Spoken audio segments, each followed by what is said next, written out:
Excelentíssimo Senhor Presidente da Câmara Municipal de Lisboa, Excelentíssimo Senhor Presidente da Câmara Municipal de Oeiras, Excelentíssimo Senhor Presidente da Fundação Milênio BCP, Excelentíssimo Senhor Vice-Presidente e Senhor Administrador da Fundação Marquês de Pombal, Excelentíssimo Senhor Vice-Reitor da Universidade de Coimbra, Excelentíssima Senhora Presidente da Direção do Instituto Europeu de Ciências da Cultura, Padre Manuel Antunes, excelentíssimos senhores diretores científicos do projeto.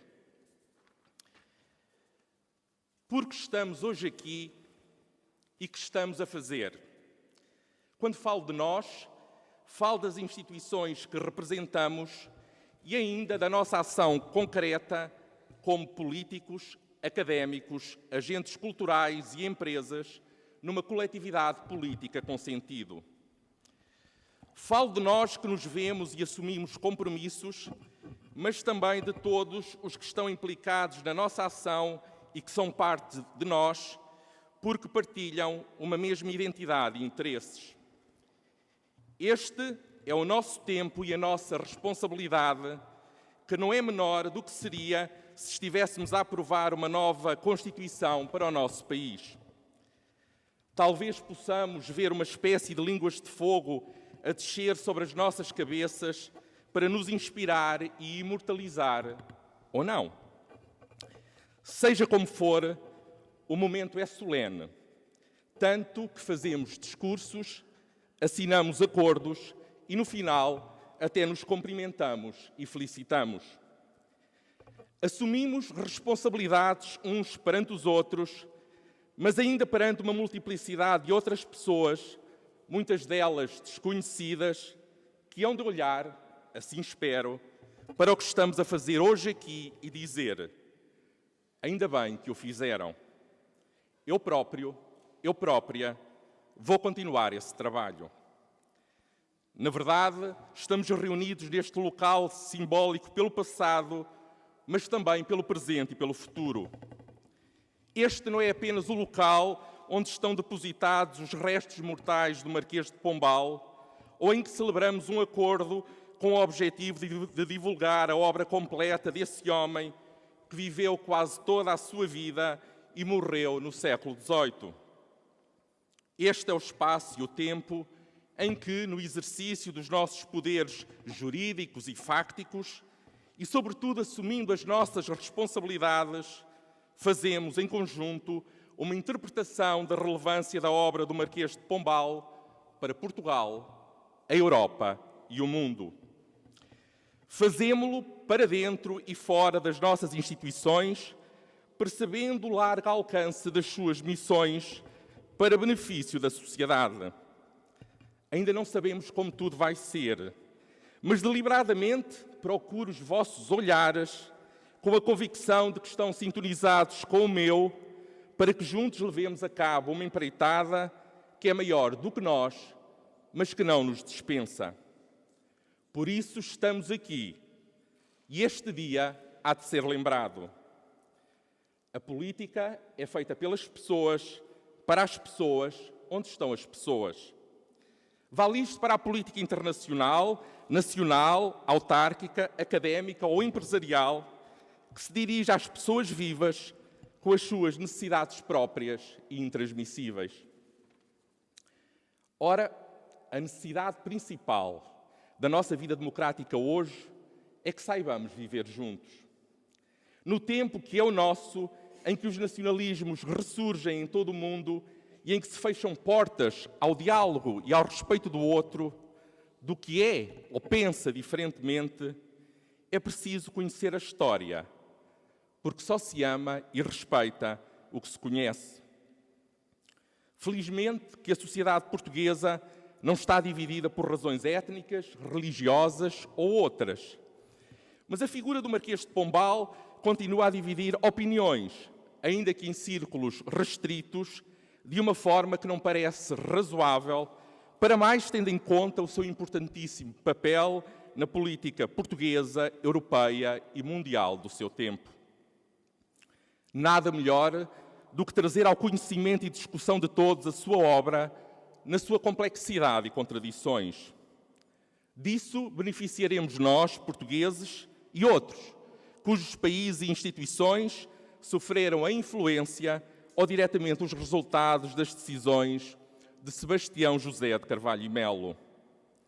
O que as nossas instituições estão a fazer é colaborar, o que é inteligente e indispensável. Hoje, qualquer Estado é pequeno para resolver por si só os problemas da humanidade, imigração, tráfico de pessoas, drogas, etc. Assim como assistimos à associação de Estados em torno de agendas globais, precisamos de ter consórcios de instituições para levar a cabo projetos de grande relevância. Em outros países, é normal a preocupação e o trabalho de recolha, estudo sistemático e publicação das obras de personalidades marcantes. Não é ou não tem sido o caso de Portugal, sendo que o contexto é particularmente difícil.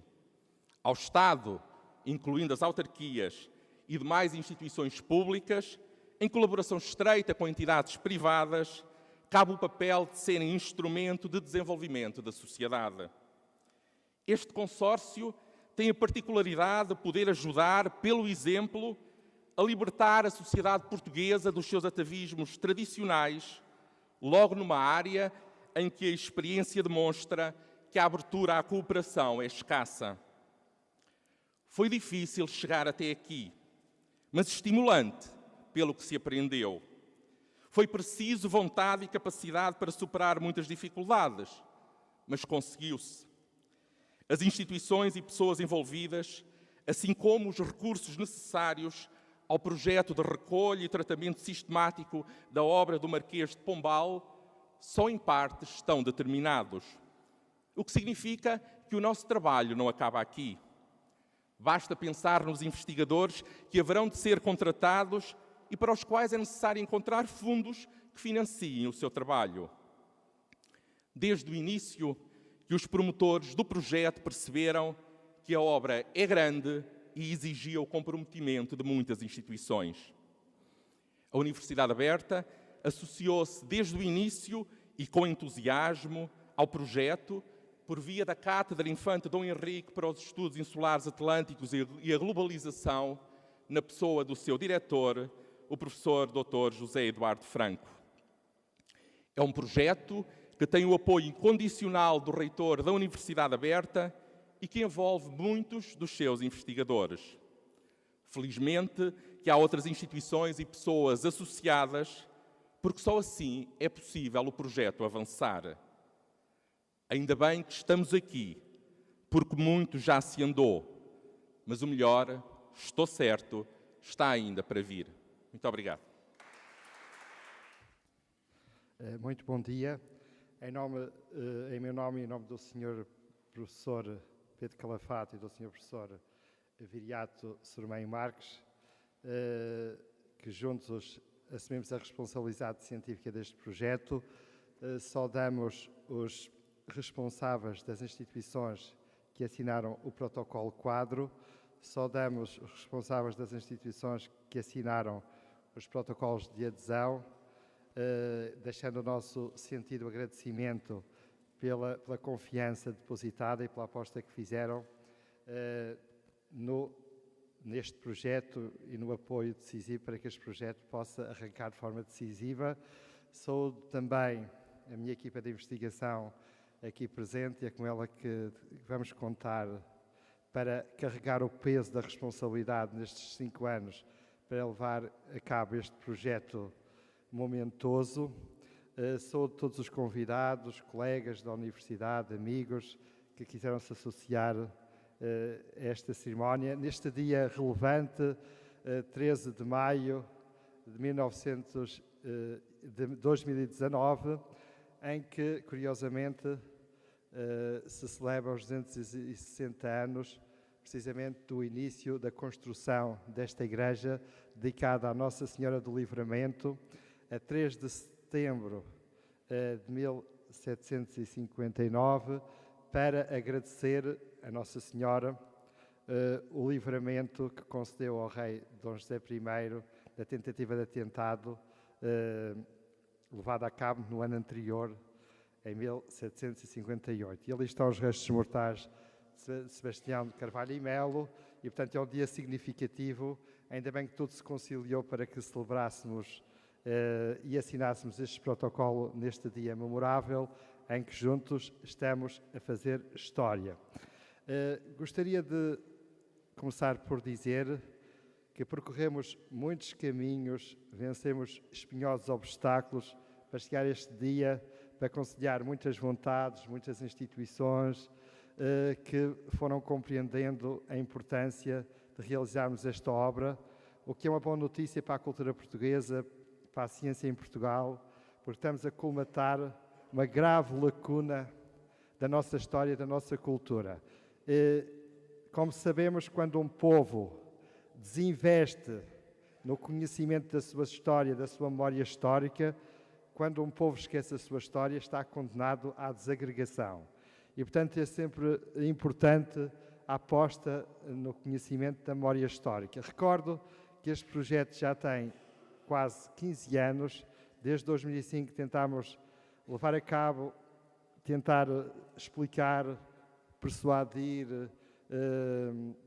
diferentes instituições para que se concretizasse este projeto, atendendo para já um desejo que já vem do século XIX, do tempo dos nossos liberais, publicaram as primeiras cartas do Marquês de Pombal e tentaram, na altura, já iniciar um processo de publicação da obra completa. Mas mais ultimamente, nas últimas décadas, esse grito, esse repto foi sendo apresentado, tanto mais que nestes 300 anos, muito se publicou sobre o Marquês de Pombal, mas sobre sempre comida requentada. Isto é, nunca indo às fontes, que é o nosso problema. Nós somos muito ágeis e dinâmicos em fazer muitos ensaios, comentários, etc. Mas o trabalho árduo de publicar as fontes, muitas vezes é difícil que as instituições compreendam a importância de financiar este tipo de projetos. E recordo que, neste sentido, há décadas atrás, o historiador Marco Bloch, e no meio da grande nebulosa que paira sobre o Marquês de Pombal, que constitui o Marquês de Pombal e a sua ação um dos grandes calcanhares de Aquiles da história portuguesa, da historiografia portuguesa, precisamente pela história partidária que, entretanto, se desenvolveu em torno do Marquês de Pombal, pelos grupos filopombalistas e antipombalistas, que lançaram mais obscuridade e nevoeiros sobre a sua figura do que esclarecimento iluminado. E Marco Bloch desafiava há décadas atrás os estudiosos do Pombal com esta pergunta, perguntando assim: pombalistas e antipombalistas, dizei-me afinal quem foi Pombal. E em 1982, no segundo centenário do Marquês de Pombal, produziu-se alguns estudos significativos, quer do lado da Sociedade Portuguesa do século XVIII, que edita uma obra muito importante, Repensar Pombal. Da parte também da Brutéria dos Jesuítas também se edita uma obra muito importante, coordenada pelo padre Manuel Antunes, perguntando assim: como interpretar Pombal? Mas sempre com grandes questões e perguntas. Entretanto, há poucos anos, foi publicada por Kenneth Maxwell, um grande historiador de Stanford, uma obra que ele intitulou sabiamente deste modo: Pombal, Paradoxo do Iluminismo. E Kenneth Maxwell, nas entrevistas que deu, no que escreveu, disse e compreendeu que só podíamos resolver o enigma Pombal, outro título de outro livro publicado, neste caso pelo padre António Lopes, Enigma Pombal. Ele dizia que só podíamos resolver a questão de Pombal se investisse de forma decisiva na publicação dos escritos todos do Marquês de Pombal, que estavam soterradas em bibliotecas de todo o mundo. Ele dizia, aliás, Kenneth Maxwell dizia que devia ser um dever do Estado português assumir a responsabilidade da publicação desta obra. Sem esta publicação de regresso às fontes, nunca poderíamos recuperar Pombal na sua verdadeira estatura, despido de todas as polémicas, todos os estereótipos, etc. E disse isso de forma veemente já no final do século passado. E disse mais, disse que a Marquês de Pombal, Kenneth Maxwell, professor de Stanford, disse que o Marquês de Pombal é uma figura absolutamente relevante para compreender não só o Portugal e o Brasil de hoje, ele também era um grande estudioso da história do Brasil, mas fundamental para compreender a Europa de hoje e certas derivas também da história do mundo. Porque a ação do Marquês de Pombal teve uma importância tal que foi uma espécie de pedra lançada num lago que teve efeitos não só a nível europeu, mas a nível mundial. E ele dizia que estudar a obra de Marquês de Pombal, recuperar os seus escritos, era a melhor forma, a melhor homenagem que podíamos fazer àquele homem, e só assim podíamos lançar luz, precisamente, sobre toda uma época, o século das luzes, curiosamente, o século XVIII, que precisa desta luz do conhecimento, mas como se sabe, como aconteceu com o Renascimento em Portugal e o Renascimento europeu, só há a renovação do conhecimento historiográfico, cultural, etc., quando se faz o regresso às fontes. Isto é, recuperar as fontes que estão soterradas nos arquivos e oferecê-las de forma anotada, de forma acessível a todos, e aí é que se faz uma verdadeira renovação da memória histórica e dos estudos de um determinado período.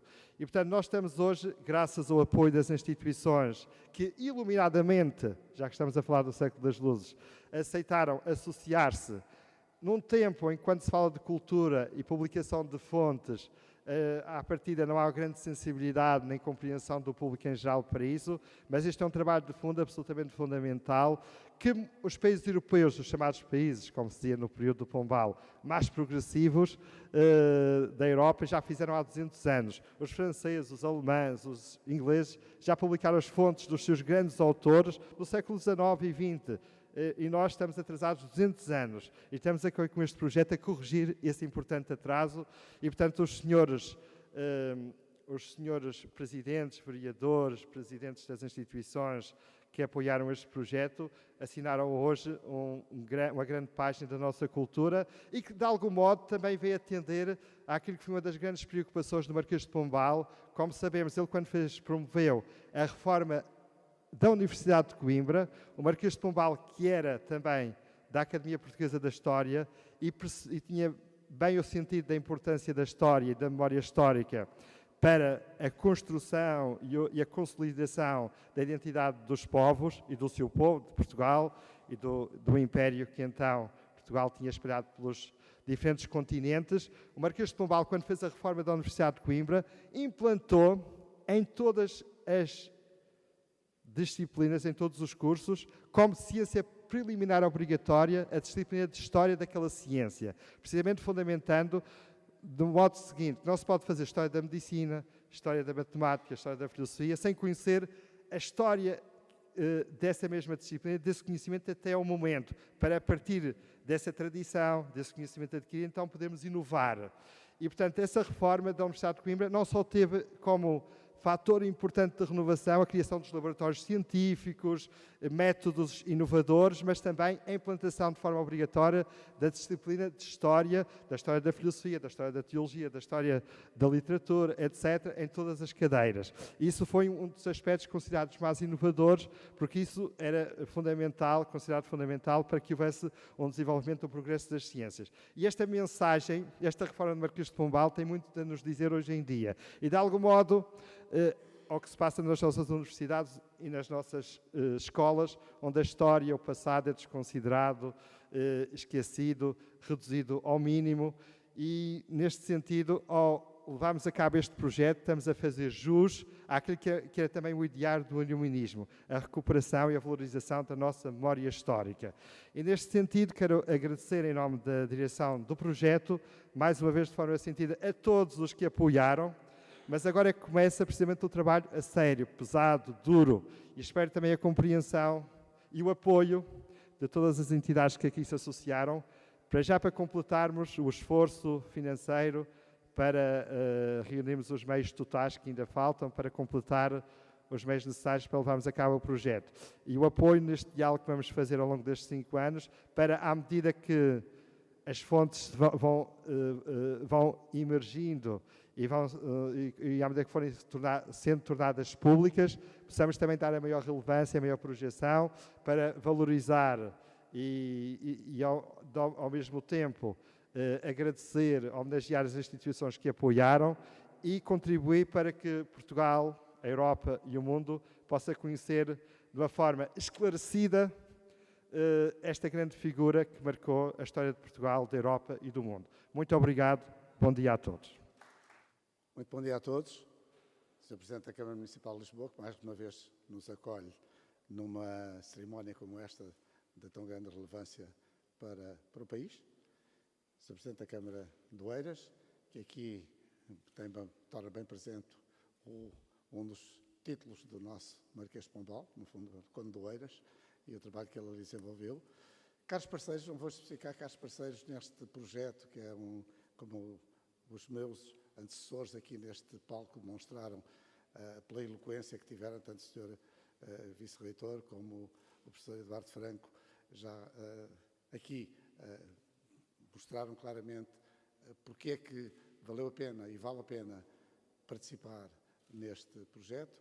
Permitam apenas algumas notas muito breves depois do que ouvimos, e não quero competir com a eloquência que de facto foi importante da parte dos meus antecessores aqui ao microfone, mas lembrar apenas, já que estamos na Igreja da Memória, umas pequenas notas. A primeira é uma nota pessoal.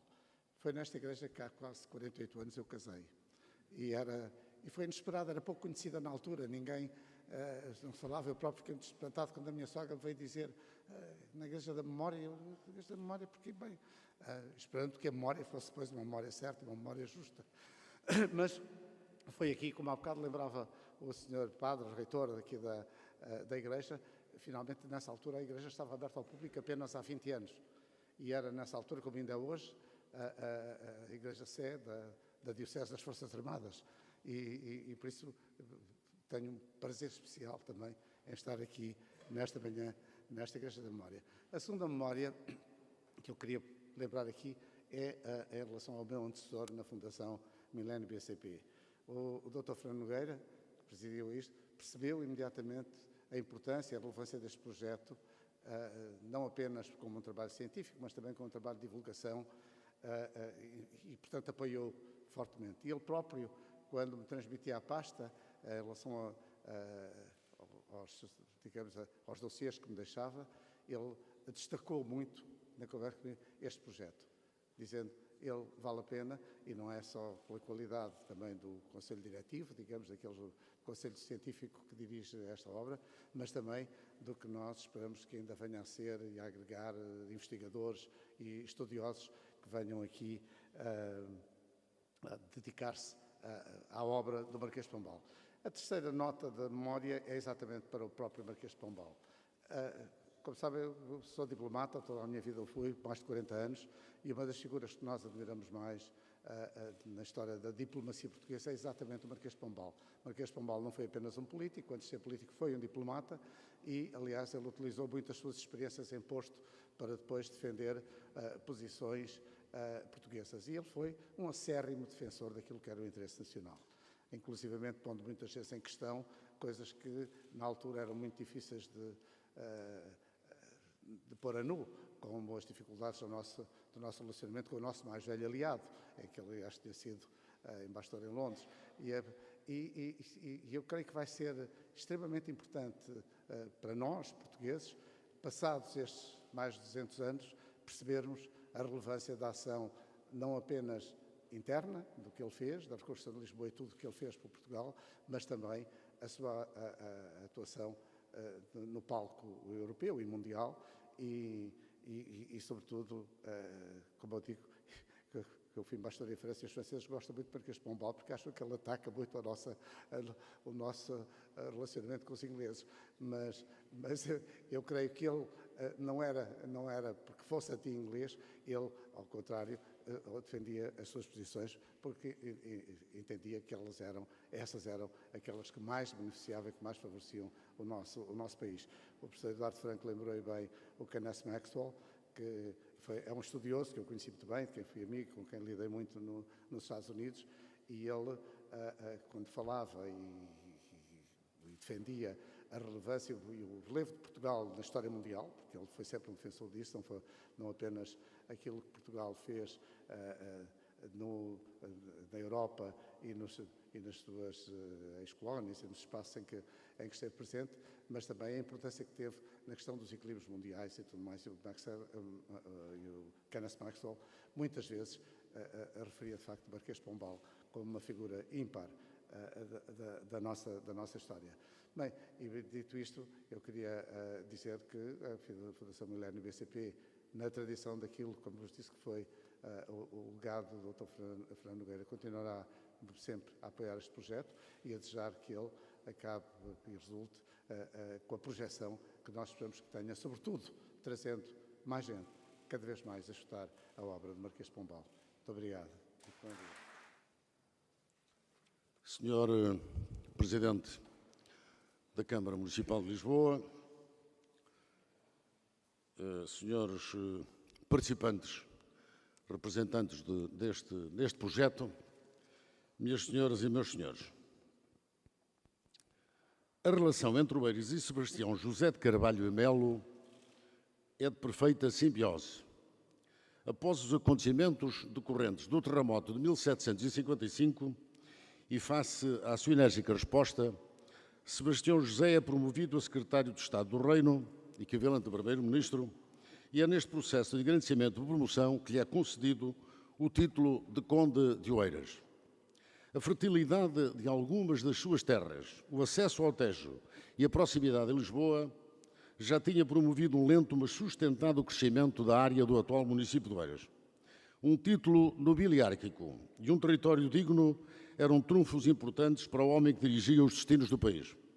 É com respeito inerente a este legado que o município de Oeiras se tem vindo a preocupar com a promoção e divulgação da história e memória do seu principal impulsionador.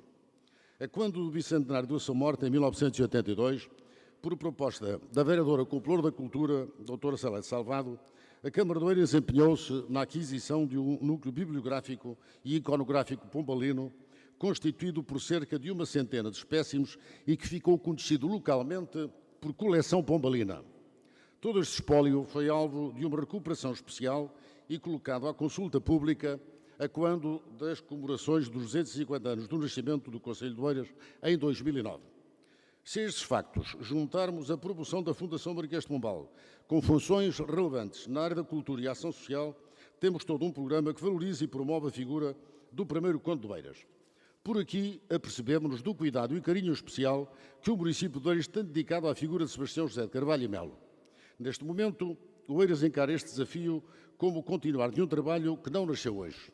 E a propósito disso, gostaria de acrescentar agora, isto era para não me esquecer, estamos a assistir a um ato que eu não percebi ainda bem porquê, mas todos os oradores que me antecederam parecem terem pudor em falar em dinheiro. Mas, de facto, o dinheiro move muitas coisas. Estamos a falar de um projeto de 1 milhão de euros. O projeto de investigação.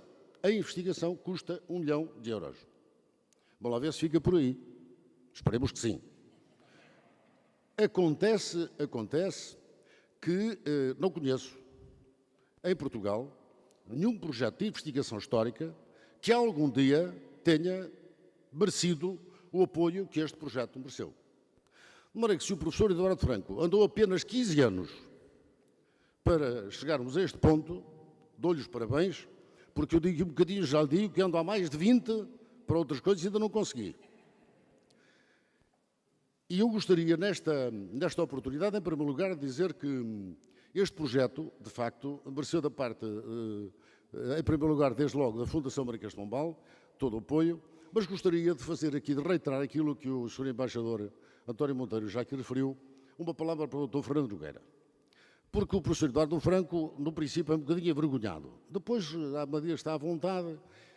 O certo é que foi o Dr. Fernando Nogueira que num dia me telefonou, aliás, não me telefonou, encontrámos-nos num almoço, telefonou depois, e pediu-me para eu receber um tal professor Eduardo Franco que estava a fazer, ou queria fazer, um trabalho sobre a vida e obra do Marquês de Pombal.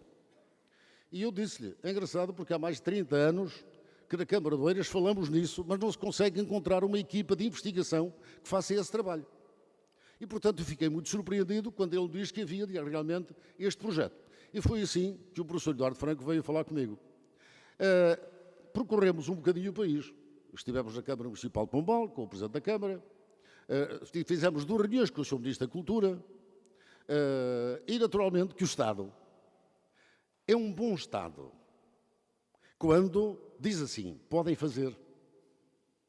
E o Sr. Ministro da Cultura disse logo que não tinha dinheiro, mas achava que o projeto era muito interessante, era um projeto fundamental e, portanto, merecia uma carta de abonação por parte do Sr. Ministro, o que já foi muito bom. Dinheiro o Estado não tinha. Mas, a propósito do Estado, eu também gostaria de dizer o seguinte. As nações e os Estados forjam-se na cultura, nos usos e costumes da comunidade, que vai ganhando consistência e dá corpo à nação, que depois, com mais força ou menos força, com violência, sem violência, etc., forja o Estado. E neste percurso temos atos de heroicidade, que estão na nossa história. Temos atos de cobardia, não falamos tanto neles, mas também temos. Temos atos de humanidade, de extrema humanidade, mas também temos atos de crueldade. E não podemos ter vergonha de nada disso. Temos é que reconhecer como é que chegamos a este momento. A nação e o Estado que somos. Eu sei que por vezes há quem tente reescrever a história. Também não há nenhum problema, desde que essa revisão da história não seja fundada em questões de natureza subjetiva ou, pior ainda, em questões ideológicas. Se o problema é a análise da fonte e não se adultera a fonte ou não se contraria a fonte, porque alguma subjetividade e alguma ideologia há sempre, porque os investigadores não são neutros.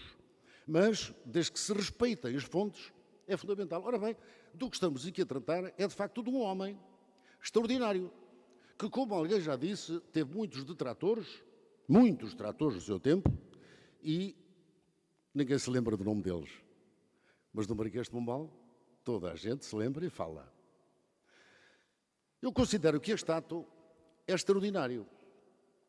Eu já fiz aqui uma referência ao senhor Dr. Fernando Nogueira, porque teve a iniciativa de falar comigo, de trazer o professor Haddad Franco. Mas queria também fazer uma referência ao senhor Presidente da Câmara de Lisboa, ao Dr. Fernando Medina, porque Lisboa é a nossa capital. Não faltam ícones a Lisboa. Embora eu considere, e marcas, embora eu também considere que o Marquês de Pombal provavelmente seria muito injusto se não o considerássemos a grande figura também de Lisboa. Aquilo que aconteceu depois do terremoto, a reconstrução de Lisboa, é indiscutivelmente a grande figura. É natural que municípios com outra dimensão, como é o caso de Oeiras, vizinho de Lisboa, procura apropriar-se da marca do Marquês de Pombal e Conde de Oeiras. E talvez por isso, à partida, está sempre sensível para apoiar tudo o que sejam iniciativas que tenham como referência o Marquês de Pombal. Este projeto, não estaríamos ainda aqui, professor Eduardo Franco, se calhar ainda estaríamos mais 4 ou 5 anos, se não fosse a adesão imediata do Presidente da Câmara de Lisboa. E acho que é fundamental, porque a Câmara Municipal de Lisboa, num projeto desta natureza, é determinante. E, portanto, eu queria felicitar o Sr. Presidente Medina por ter tido essa sensibilidade de imediato ter aderido também a este projeto. E, portanto, acho que estão reunidas, e só aí é que estávamos em condições de assinar este acordo. Mas gostaria de aproveitar esta oportunidade para lhes dizer que, já que falei na nação e no Estado, o Marquês de Pombal, que foi o promotor da Lei da Razão, que também foi ele que promoveu o fim da escravatura, que fez reformas do Estado extraordinárias, realmente um grande reformismo, déspota, iluminado, um homem do seu tempo. E é engraçado, porque eu não casei nesta igreja, mas vejam bem as coincidências. Eu que nasci numa terra onde os táburas são adorados. Eu estudei numa escola primária que faziam a apologia do Marquês de Pombal, mas as professoras encarregavam sempre de dizer, mas ele mandou matar os táburas. O palácio mais bonito, os táburas eram possidentes, tinham muitos palácios, mas o palácio mais bonito dos táburas é na minha terra natal, em Mirandela. É realmente um palácio lindíssimo, onde funciona atualmente a Câmara Municipal. De maneira que eu, que nasci na terra dos Tábaros, vim governar a terra do Marquês de Pombal. É uma boa conciliação e, portanto, ainda não fizemos uma geminação entre Oeiras e Mirandela, mas é possível, e então aí está feita a reconciliação em termos de Tábaros e Pombal. Que ainda há alguns pruridos, porque, por exemplo, a Santa Casa da Misericórdia de Lisboa ainda teve algumas hesitações por causa da relação do Marquês de Pombal com os jesuítas. Houve ali uma hesitaçãozinha, não é? Mas o que eu queria dizer é que, sendo o Marquês de Pombal tudo isto, não vou fazer nem a apologia das suas grandezas, nem das suas fraquezas, mas gostaria de dizer o seguinte.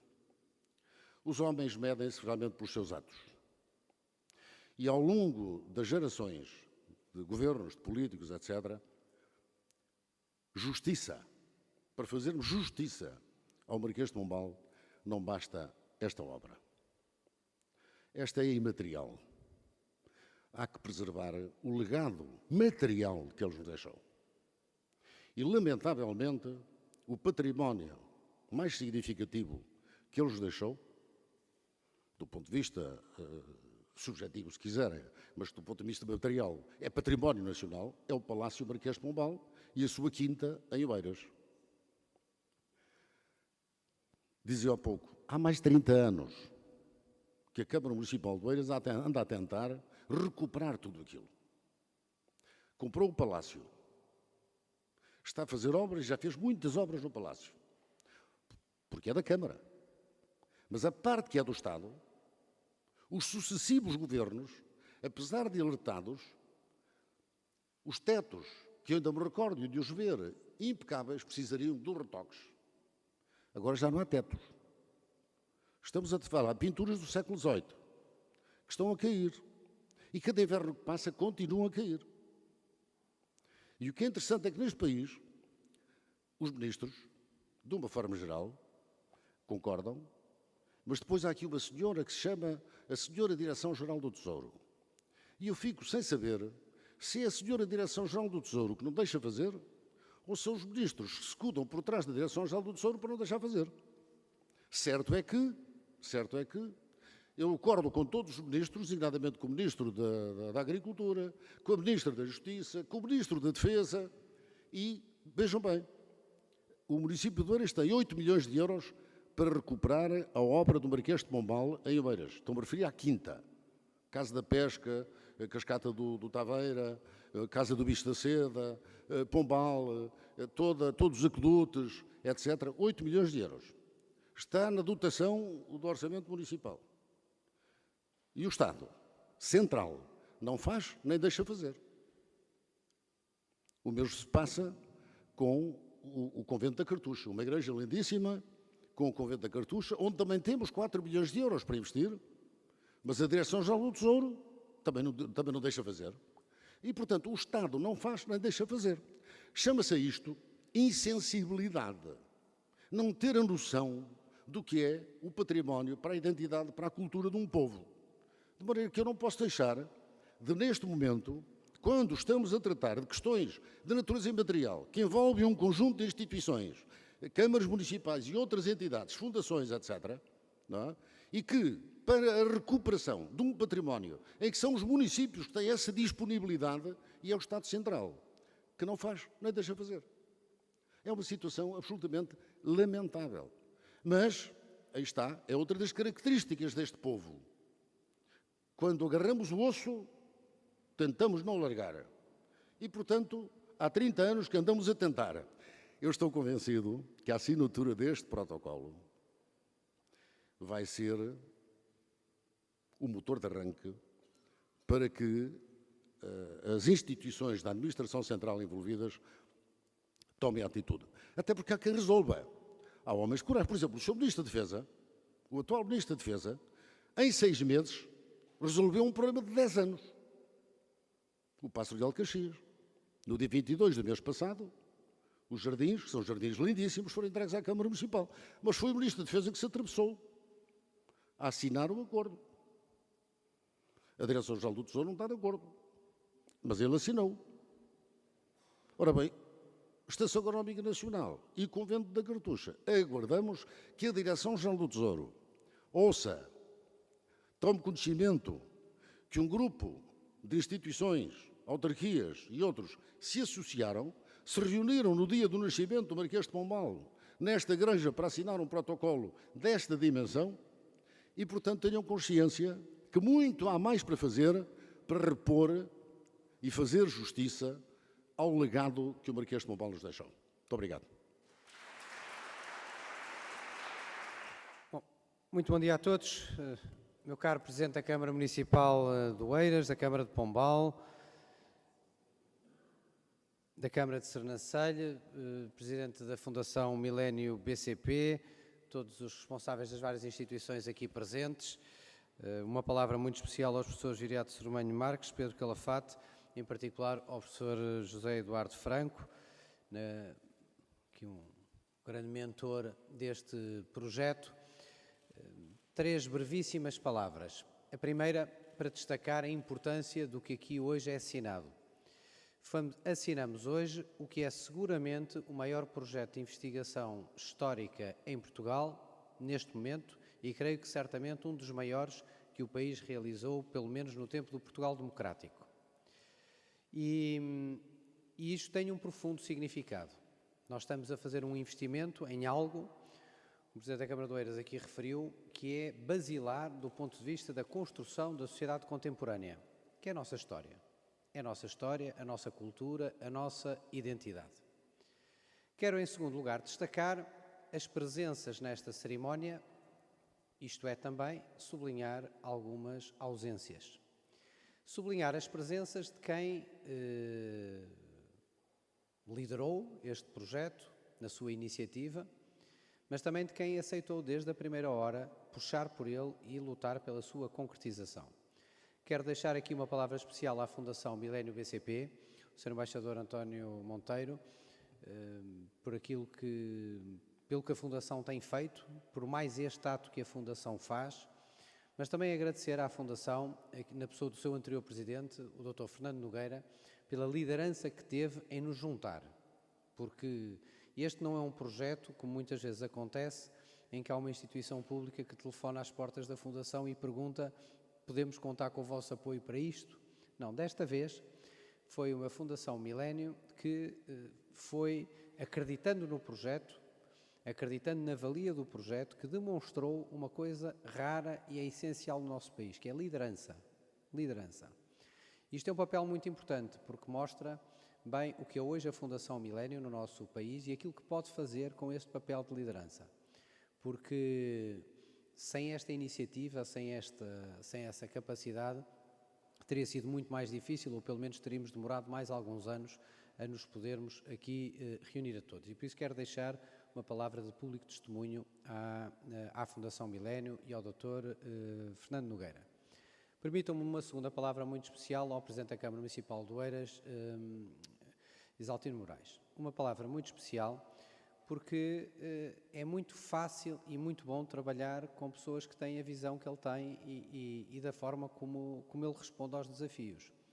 Porque eu creio que nós teremos demorado qualquer coisa como 3 minutos ao telefone a acordar: vamos entrar, como é que vamos entrar, com que recursos financeiros e como é que vamos funcionar. Não foi preciso estarmos a discutir a importância da história, não tivemos que nos convencer sobre a importância do projeto, não tivemos que nos convencer sobre o quanto isto era importante, tudo isso ficou resolvido nos primeiros 30 segundos e depois o resto foi a questão prática sobre como avançar. É muito fácil trabalhar assim, é muito bom trabalhar assim. E também dizer ao Presidente Isaltino: aproprie-se mesmo o que quiser do Marquês de Pombal. É mesmo, primeiro é Conde de Oeiras, não é Conde de Lisboa.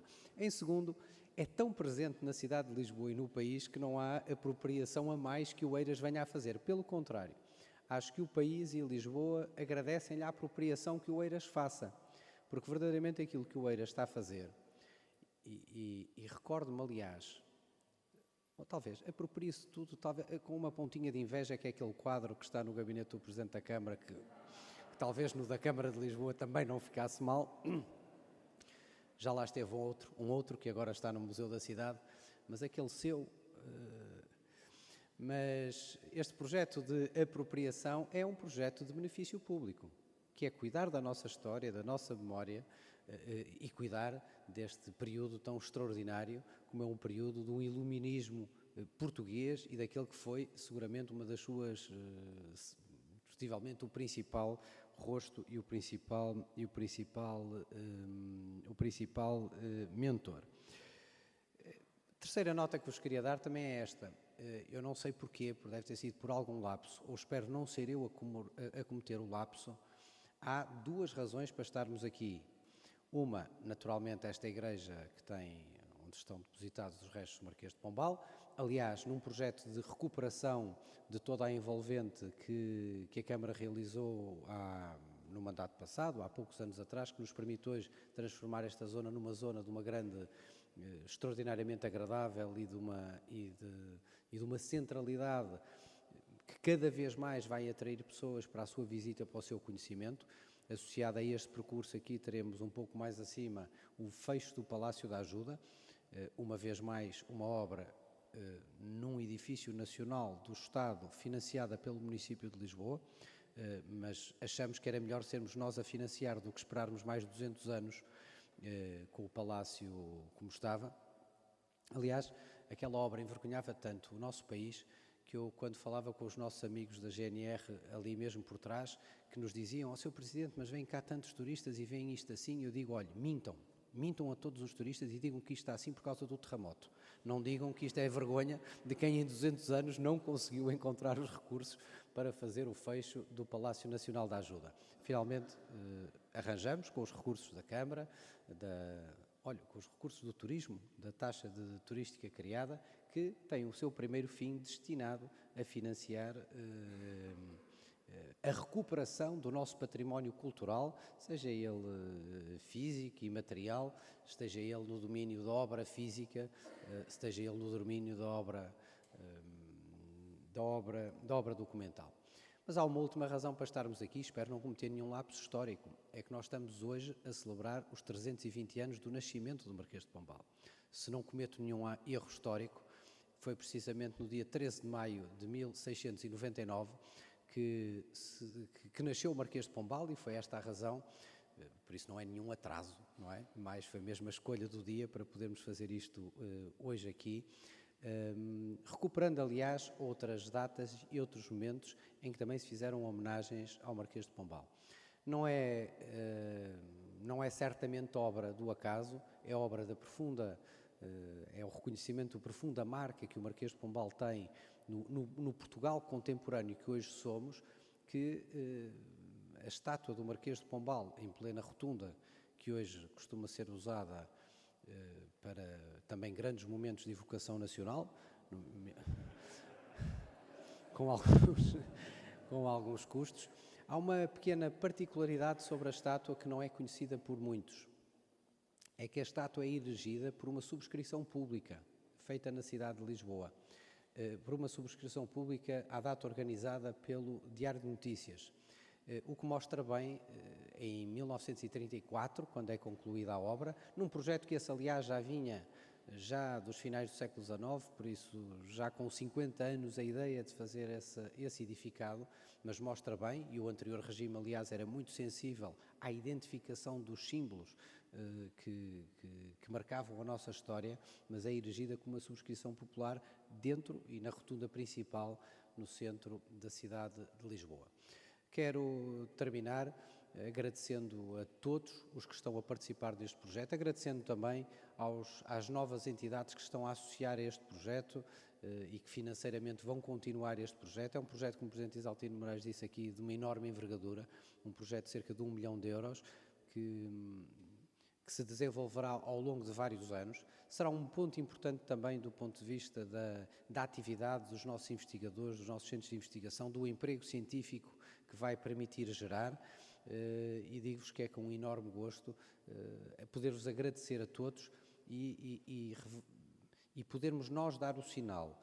Fundação Millennium ECP, fundações privadas, câmaras municipais, outras entidades, isto é, não ficamos dependentes de um Estado central, porque se tivéssemos ficado só dependentes de um Estado central, bom, teríamos ainda aqui muitos anos frente para que este problema, para que este desafio fosse vencido. É por isso com gosto, com um enorme gosto, que nos associamos a este projeto e que o vamos poder ver nascer, e quero dar uma força a toda a equipa que agora já tem os instrumentos e certamente o ânimo e o apoio para que possa fazer e concretizar este projeto. Uma palavra final, permitam-me, à equipa da Cultura da Câmara de Lisboa, à senhora vereadora que aqui está, a toda a equipa que permitiu também, e a todas as equipas das várias entidades que permitiram pelo menos estes protocolos com tantas páginas e com tantas complexidades, mas que dessem o nascimento deste projeto tão importante para todos. Muito obrigado.